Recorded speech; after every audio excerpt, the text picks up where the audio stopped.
আমরা পিছিয়ে যাবো, ঠিক আছে?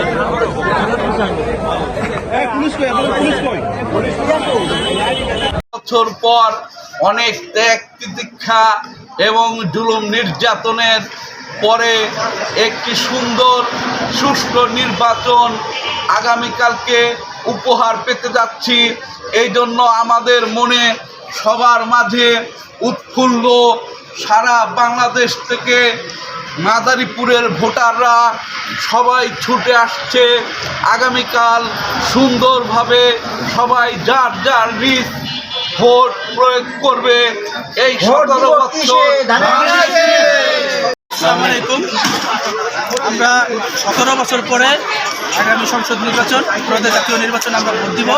উৎসব মুখর পরিবেশ চলতেছে, ঈদ একটা আমেজ লাগতেছে।